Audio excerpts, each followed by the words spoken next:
Hi, I'm Leora, and this is not just a story about a bad job. It's about family and the price of being underestimated. When I left the finance world to fix broken tech on a farm in Spokane, my sister laughed. At dinner, she raised her glass and toasted to real success, then turned to me with a smirk and said I was still figuring it out. Everyone laughed. I didn't. My parents never defended me. They said it was a phase. My brother told people I was off the grid. I found out my sister got married after the fact.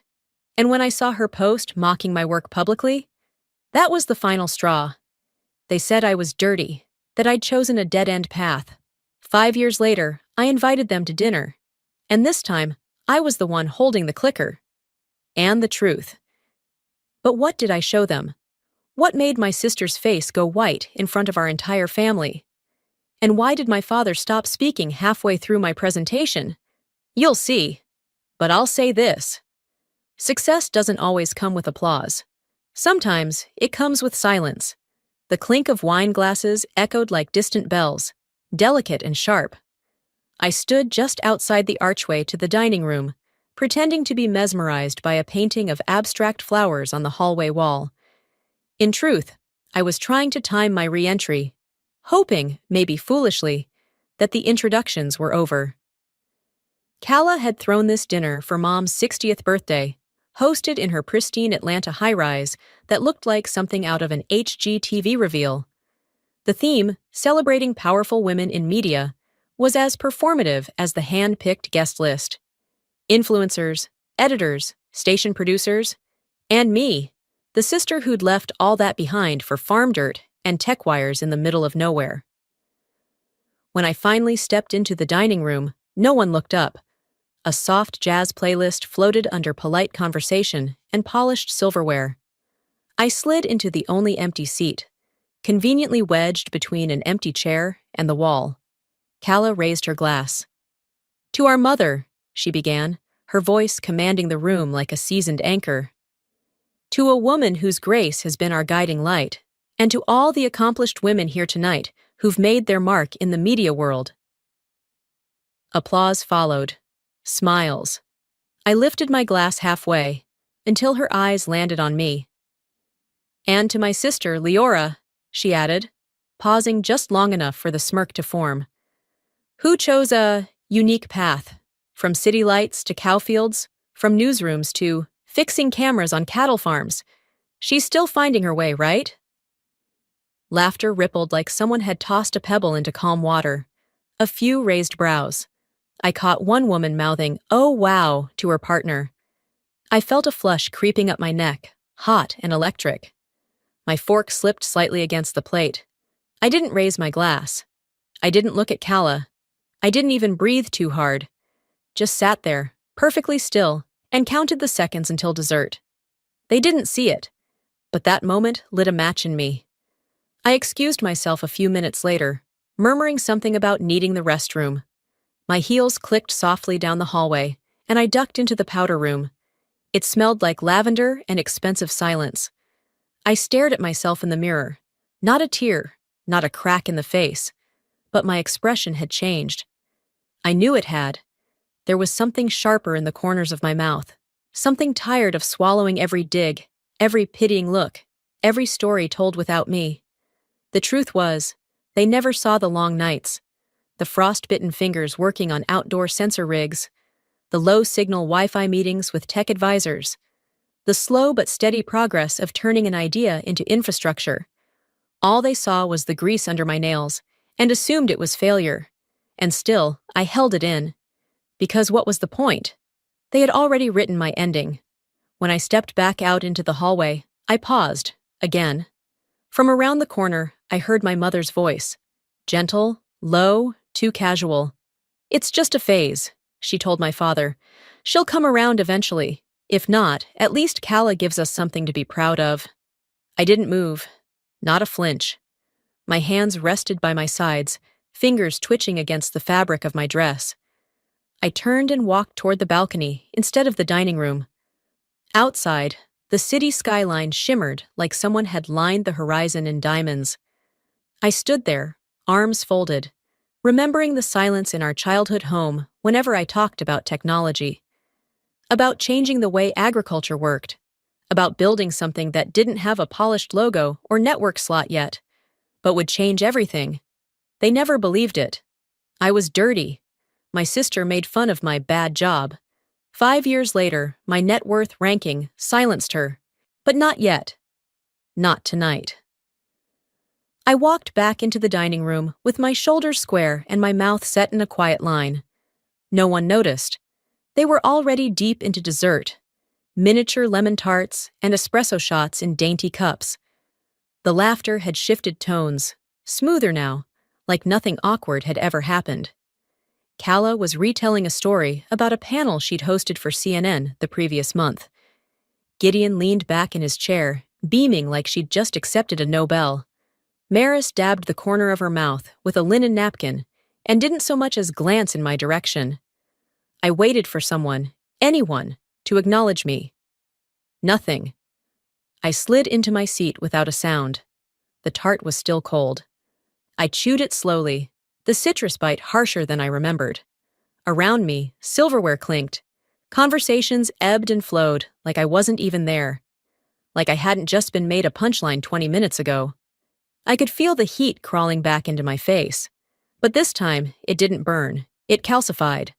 After a few more minutes of enduring the performance, I leaned toward Kala and said quietly, "I've got an early flight tomorrow. I'll head out." She smiled. Too bright, too rehearsed. "Of course. Safe travels." No hug, no guilt. I walked out without looking back. It was after 10 p.m. when I reached the rental. A little craftsman tucked under oaks on a quiet street. The kind of place someone books for peace, not for parties. I slipped off my heels by the door, the silence inside pressing against my skin like humidity. I tossed my clutch on the side table, kicked off the urge to cry, and walked straight to the kitchen. 1 glass of water, 2 sips. Then I sat on the floor, back against the lower cabinets. I replayed everything. Not one word. Not even Theron, who'd always called me the weird genius of the family, with a kind smile and genuine interest in my work. He'd laughed with them too. Maybe not loudly, but silence is its own kind of volume. I opened the group chat on my phone. Sullivan's United. The name felt like a bad joke now. No message from anyone. Just a photo Kala had posted. Power dinner with powerful women, captioned with a sparkle emoji. I stared at it until the screen dimmed. That was the moment it sank in, fully, finally. This wasn't accidental neglect. It was quiet, collective agreement. I'd been written out of the story. My phone buzzed. Aunt Rhea. I hesitated. She hadn't been at dinner, hadn't texted in months. I answered anyway. "Hey, sweetie," she said, voice soft, like she'd been waiting all day to say something, but didn't know how. "I heard Kala's dinner was tonight?" It was. A pause.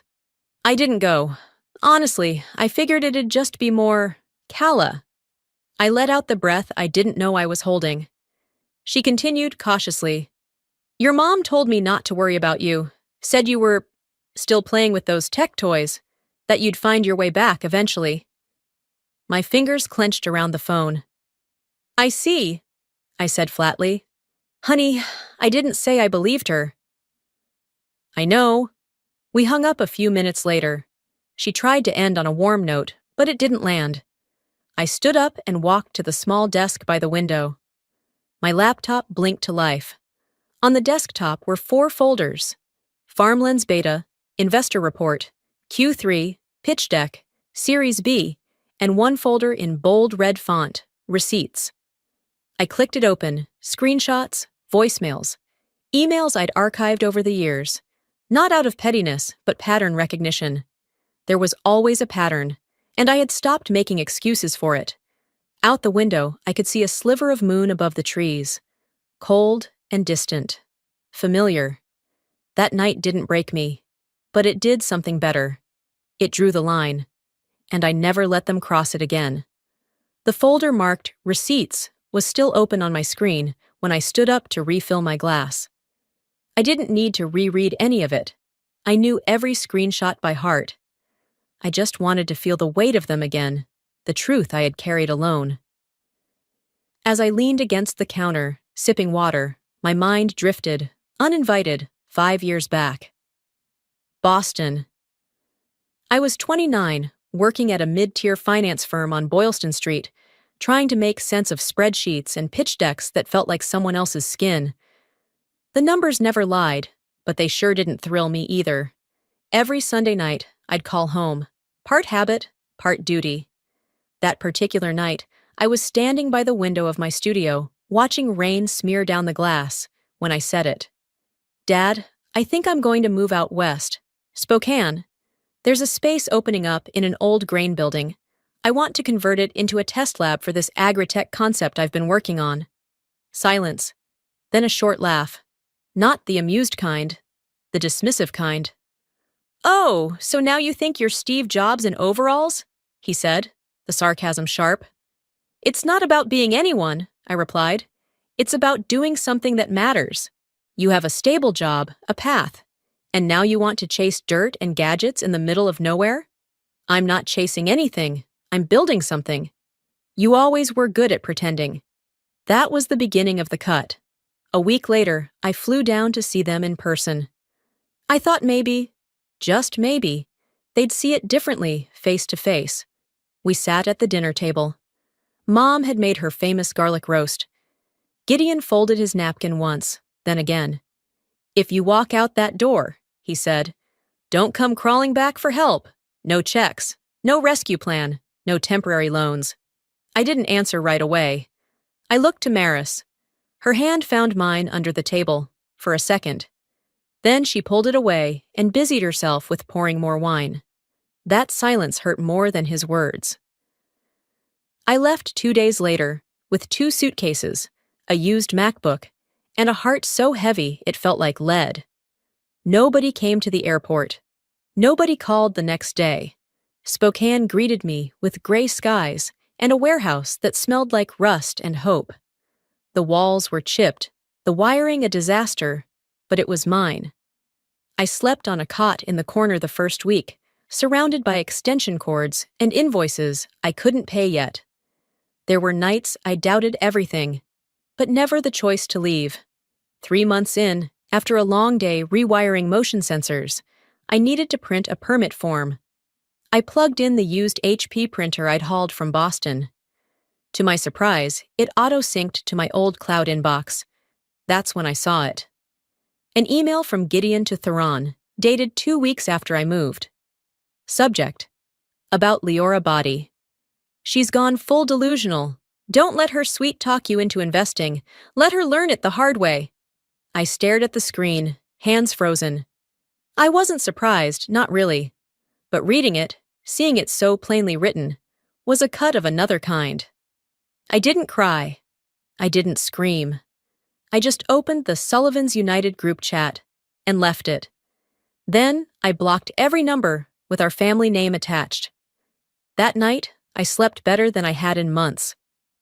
Now, back in Spokane, the morning sun angled through the window of my office. I blinked out of the memory as Noor stepped in, tablet in hand. Investor docs ready. Want a last pass before I send it out? I nodded, pushing aside the old pain like dust on glass. It didn't hurt the way it used to. It just hardened the corners. They thought cutting me off would break me, I said. Noor didn't respond, just waited.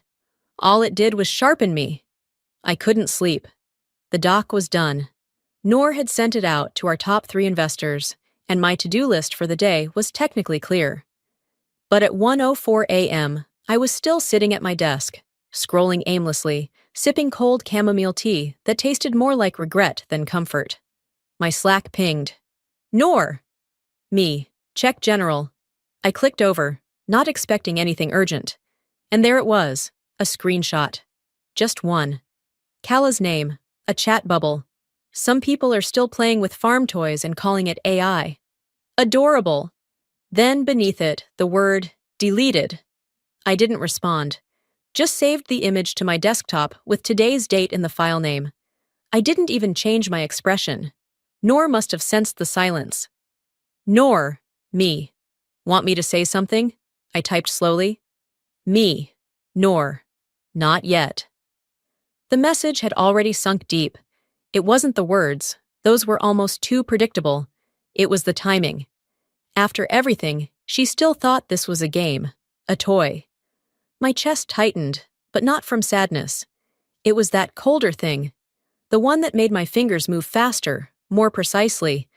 I closed Slack and opened a private browser tab, searched for old tech media forums where Kala's ex-colleagues used to hang out. It didn't take long. A thread buried under layers of off-topic posts. Inside the bubble, life with broadcast royalty. Kala's name was mentioned more than once, and mine too, but never with kindness. One comment stood out. She had this secret chat group, real careers only. Used to forward her sister's startup pitches just to laugh at them. She called it Tech Barbie's Diaries. Wild times. I stared at the screen, letting it bleed into me. It wasn't just mockery, it was sport. I wasn't just ignored. I was entertainment. For the second time that night, I didn't cry. Instead, I opened a Google Doc titled Family Incident Log. I began with the earliest wound I could remember. May 14th, age 9. Kala accidentally deletes my science fair files. And then I kept going.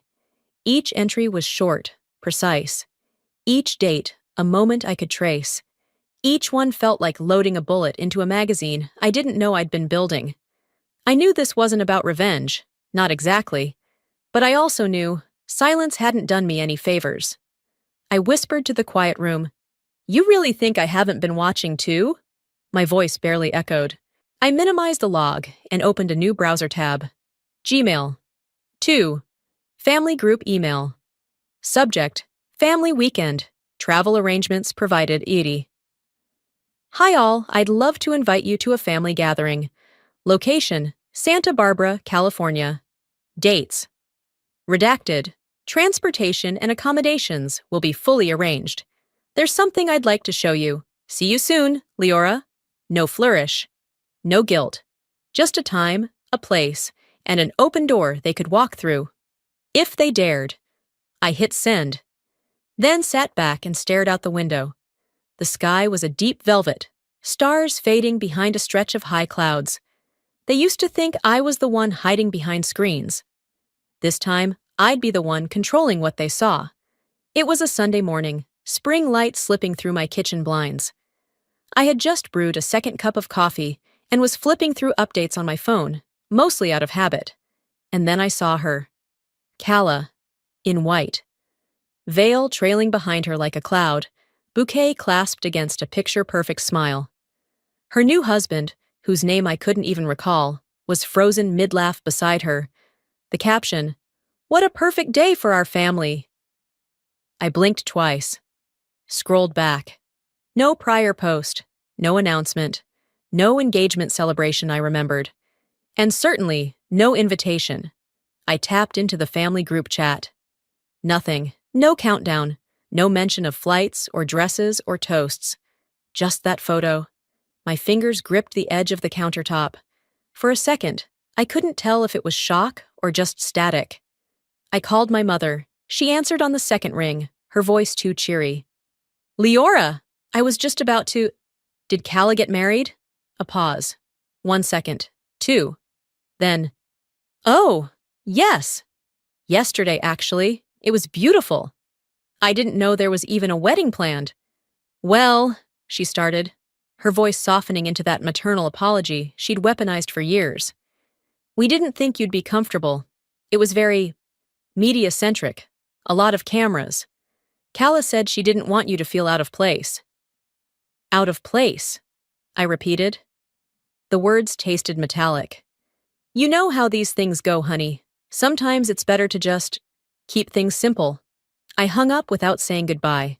Later that night, I stood in front of my bathroom mirror, brushing my teeth. I stared at my reflection, toothbrush paused midair. There was no card, no call, no RSVP to decline. They didn't forget me. They erased me. Weeks passed. Then, on a Thursday afternoon, Theron texted, "In Spokane for work. Coffee?" I agreed. not out of warmth, but curiosity. He met me at a quiet spot downtown. No pleasantries. Just 2 paper cups and weather talk before he leaned in. I didn't agree with it, he said. With what? The wedding. Not inviting you. I said it wasn't right. I nodded, unsure whether to thank him or keep my guard up. Then he pulled out his phone, hesitated, and tapped something. She doesn't belong in my world, Kala's voice said through the speaker. She's not presentable. The words hit like a punch. I sat still, jaw tight. Theron turned off the audio.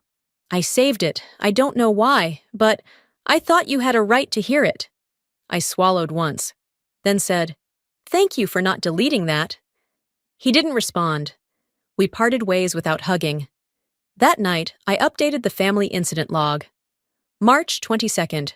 Wedding. Excluded. Voice memo. Not presentable. Then I opened a new message window and typed a text to Kayla. Just so you know, I heard what you said. One day, you'll wish you had invited me. I hit send. No reply came. And honestly, I didn't expect one. Warnings aren't for the ones who listen. They're for the ones who think they're safe. The buzz of Noor's footsteps rushing down the hallway was always a signal. Something had happened. But this time, when she pushed the glass door open to my office without knocking, her face said more than urgency. It said war. You need to see this, she said, tablet in hand. She tagged us. I took it, not asking who she was. I already knew. There it was. Kala Sullivan, verified. There's a fine line between tech innovation and tech cosplay. Some folks are out here pretending with their farm cameras. Hashtags. Jakju reality check. Respect the grind. Media realism. And beneath that, our platform tagged. Our investors tagged. A punch to the throat in public format. I scrolled through the comments, laugh reacts, applause emojis, a few corporate peers chiming in with thinly veiled shade of their own. It was going semi-viral in our space. Fast. Noor stood in front of my desk, arms crossed. We can't let this slide. But I didn't flinch. I leaned back in my chair, thumb still resting against the screen, rereading the post one last time before locking the tablet. We're not going to respond publicly, I said. We're not sparring. We're setting a trap. She looked confused. I opened my laptop and forwarded the post. No caption, no commentary, to a senior contact I knew in Kala's corporate HR department. Her firm had strict public image guidelines, especially for directors who held public trust accounts. Let them handle it, I said. Noor raised a brow. That's cold. I didn't argue. I didn't smile either. The next week passed quietly. I didn't bring up the post again. Didn't check if she took it down. Didn't need to. Until Wednesday morning. An industry friend from LA called me out of the blue. Hey, did you hear? Your sister got pulled into a PR freeze meeting. Internal audit, reputational exposure clause or something. She looked rattled. I thanked her for the heads up, closed the call, and went back to work like nothing had happened. But inside, a switch flipped. They always thought I'd never hit back, that I'd stay quiet, passive, defeated. But the difference now was, I wasn't fighting for acceptance. I was preparing for reckoning. Later that evening, I stepped into the private conference room in the back of my office. Noor was already inside, multiple screens casting light across the table like a command center. Documents lined the wall, spreadsheets, quotes, transcripts, photo captures, timestamps, email headers. Every insult, every exclusion, every manipulation mapped like evidence in a courtroom. Noor didn't need to ask. She tapped the final screen. Everything's lined up, time to the second. We pull one trigger. There's no version of this where they recover clean. I nodded once. My voice was calm, almost eerily so. Good. Then I looked at the display again. Because I'm done whispering. The first jet left Newark at 9 a.m. A second took off from Chicago. By noon, a third rolled onto the tarmac in Houston. They didn't know where they were going, only that the invitations had come in sleek black folders, sealed with gold foil and sent by courier. No explanation. Just 2 lines. Travel included. Dress for dinner. A small part of me wondered if any of them hesitated. But curiosity was a powerful drug, especially in my family, where mystery usually meant money. I watched the flight tracker from my tablet. Every dot on the screen moved like a piece on a chessboard. Gideon, Maris, Olivia, even Calla. They were all in the air. For once, I controlled the altitude. They used to fly without me, I said to Noor, who sat quietly across the aisle. This time, I own the wings. She smirked, but said nothing. We landed in Santa Barbara first. The villa I'd rented stretched across 5 acres of coastal cliff, terracotta rooftops glowing beneath the late afternoon sun. By the time the last Rolls-Royce pulled through the gate, the staff was already in place. Each family member was handed a personalized welcome folder with their name embossed in silver. Calla glanced around the open foyer with suspicion. Is this a brand pitch or a family meeting? Olivia whispered back. Maybe both. Knowing her, there'll be a slideshow. Inside their folders, 8 p.m., dinner 9 p.m., presentation by Leora Sullivan. I didn't have to be in the room to feel the eye rolls. Still upstairs, I stood behind the curtain in my suite, watching their arrival from above. Their reactions were almost too easy to read. Maryse took photos. Gideon barked something about the wine being too French. Calla smiled politely, but tugged her phone out with nervous fingers. Noor entered behind me. They're here. You ready? I turned. Almost. We stepped out into the hall. As we walked, I caught snippets of conversation drifting up the grand staircase. This is absurd, Gideon muttered. Probably another startup sob story. She wants money again. My mother didn't reply. She rarely did when he played that card. Noor looked at me sideways. Still want to go through with this? I didn't hesitate. Now more than ever. By 7:30, the villa buzzed with dinner prep. Caterers moved like dancers. Plates were aligned with architectural precision. Wine glasses caught candlelight in soft flashes. I didn't join them for appetizers. I needed a moment. Alone in my room, I stood barefoot at the edge of the balcony, ocean stretching out like an endless blue dare.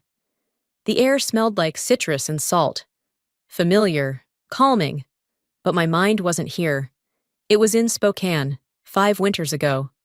I could still feel the sting of frozen fingertips trying to solder a busted chip heater. The bitterness of instant coffee at midnight, the ache in my back from sleeping on folded towels. Those nights had built me. Noor knocked, then stepped in. You sure about this? I'm not here for revenge, I said. She raised a brow. I smiled, just slightly. I'm here for recognition. The truth deserves a microphone. She gave a half nod. They're waiting. Let them. I pulled my hair back into a low bun, checked the slides one last time, and straightened the lapels of my black suit jacket. This wasn't war. This was the moment before. The lights dimmed at exactly 9 p.m. No announcement, no music, no grand entrance. Just silence, and then a low mechanical hum as a screen lowered from the ceiling. Some shifted in their chairs. Olivia glanced sideways at her wine. Calla blinked rapidly, probably expecting a welcome toast or an awkward slideshow. Instead, Noor handed me a remote clicker. I stepped forward. The only sound was the hush of ocean wind brushing the villa windows. This isn't a business pitch, I began, my voice even. It's a truth report. First slide.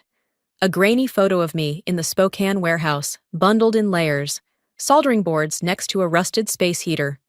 I didn't explain it. Click. The next slide. Our early metrics, user growth charts, pilot studies with local farmers, ROI projections for our machine vision platform. Then I paired them. Every chart came with a quote. Gideon's email, she's delusional. Maris's voice memo, she just needs a real job. Calla's deleted post, tech cosplay. Laughter didn't come. No one breathed. I kept going. A shot of our farmlands prototype at its first field test. Beside it, a text from Olivia in the family group chat. Maybe if Leora ever got out of the barn, she'd know how real tech works. I didn't glance their way, just spoke. I documented everything, not to embarrass you, but to show you what you missed. Click. A live map of global distribution partners, logos of Fortune 500 companies, articles quoting me on the future of agritech. Click. A headline: Leora Sullivan's vision raises $30 million Series B from West Coast Syndicate. Then I paused. Some of you laughed.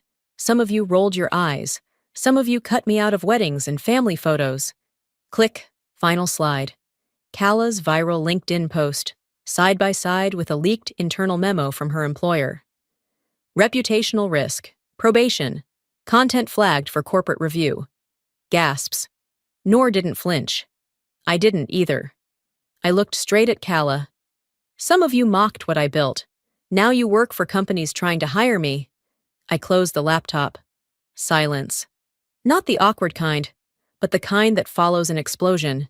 Gideon sat back, arms folded but quiet.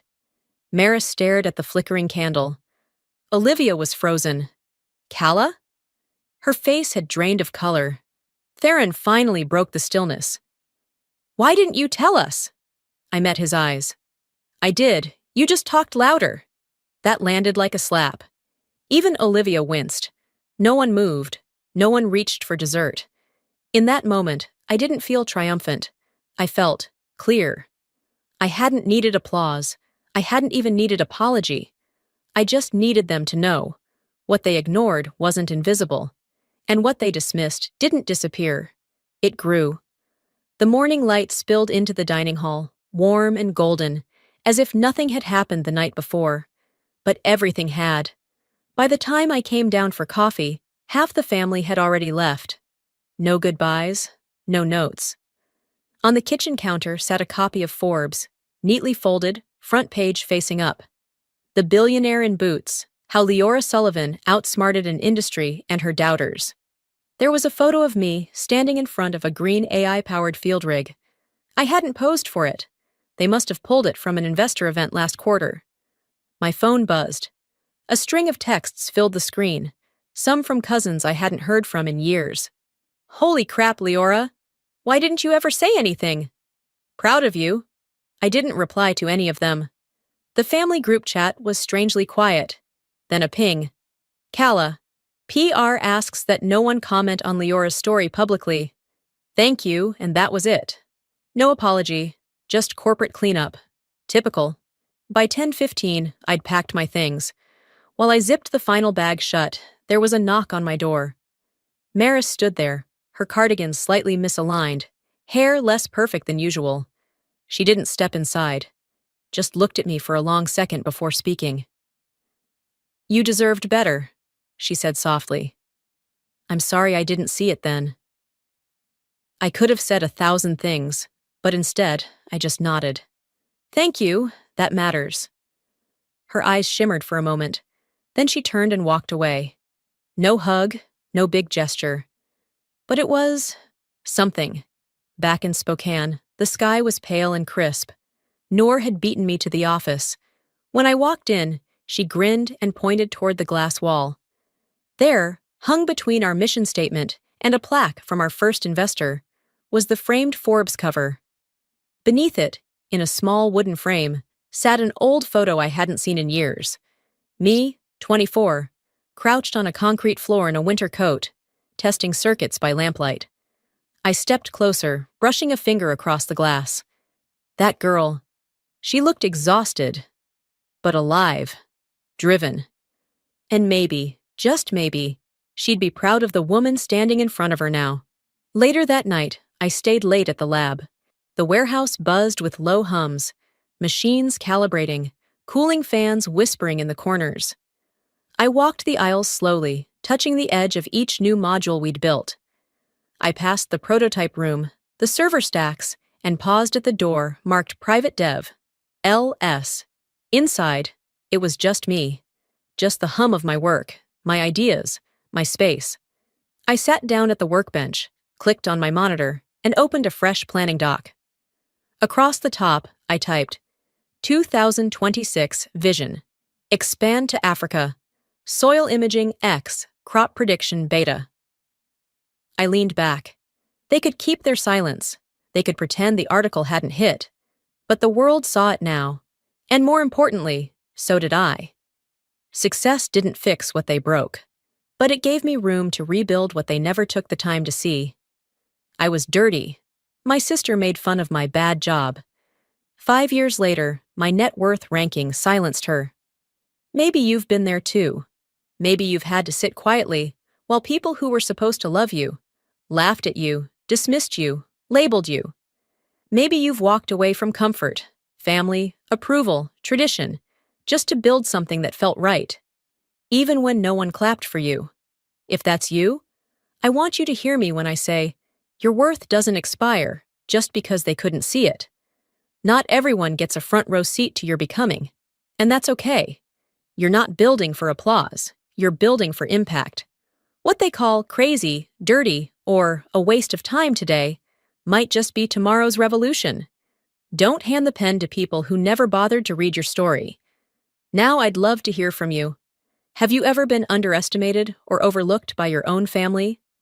What did that feel like, and how did you rise above it? Drop your story in the comments or simply type 1 if this hit home for you. And hey, tell me where you're watching from. I love knowing where this little corner of the internet reaches.